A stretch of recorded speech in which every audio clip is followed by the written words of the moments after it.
And looking now at a water crisis years in the making, and now perhaps a solution on the horizon. Tonight we dig into the city's ambitious plan to turn seawater into salvation. Will desalination solve our growing water emergency or create environmental problems? And is it all too little, too late?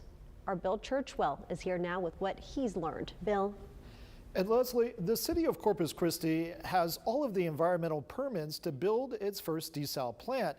City manager Peter Zanoni says they're about 15% into the design phase.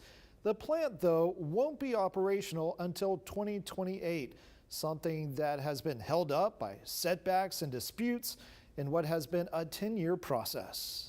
Is a desal plant the answer? A simple question. We should have done it sooner. With a complicated answer. Doesn't mean that we need to raise the cost of water. Probably. We took to folks outside the Nueces County Courthouse. Is desal really going to solve all our problems? I'm not sure. The city of Corpus Christi is pushing ahead with what leaders say is a major solution, a seawater desalination plant. It would produce 36 million gallons of fresh water a day, a third of what we use now. A solution city manager Peter Zanoni said is way overdue. It's almost as if that plant really should have come online 5 years ago, 6 years ago, and it was slowed a little bit to get more community input. Zanoni and Corpus Christi Water COO Drew Molly sat down with 3 News for an in-depth discussion as the city races to diversify our water supply and take the stress off our lakes. It's not like we're not going to continue to use it, but it will allow that lake. And California is a little interesting. They say we let our reservoirs heal,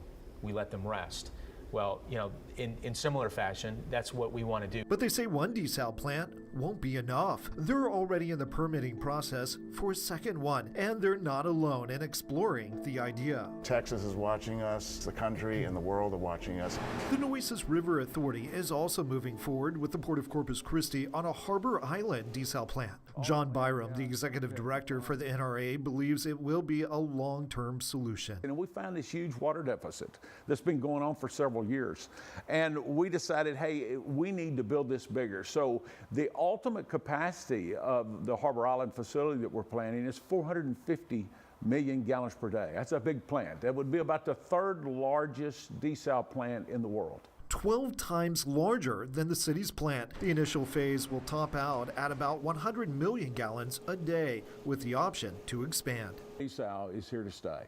And I know it's going to cost a lot of money. Without any doubt, there will be a rate impact to all customer classifications, but it is minimized by several things, like the state helping us with the loans that we're issuing. That'll save us $130 million over the life of the project. Zanoni says the cost of desal is an investment critical to future growth. What we know today is that until we get our desal plant up and running in about 3 years from now, and until the reservoirs, western reservoirs, rebound, we're not signing anybody up. The bottom line, what would happen to Corpus Christi if we don't get desal? We would be in trouble.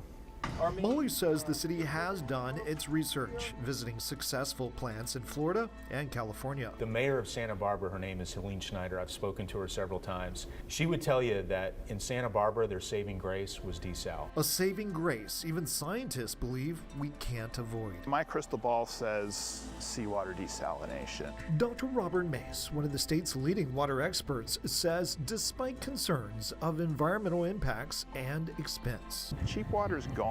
You know, there is something more expensive than seawater desalination. Water is no water. And I also spoke with Dr. Dorina Merguled with Texas A&M Corpus Christi. She says despite the dire water shortage, we will most likely not run out of water if the city brings in other water sources like desal. Also keep in mind, even if we reach 0% in our western supplies, the city also has its eastern resources made up of Lake Texana and the Colorado River. They're also hoping to utilize water wells along the Nueces River. Leslie, back to you. So the story continues. Bill, excellent job with this series. It was very insightful, very revealing. We certainly do appreciate it. And our city's ongoing water struggle is something that we are closely watching. To hear more from city leaders on how the drought and water use is impacting our community's water supply, you can download the 3 News Plus app from your smart TV's app store. It is free to use and free to stream.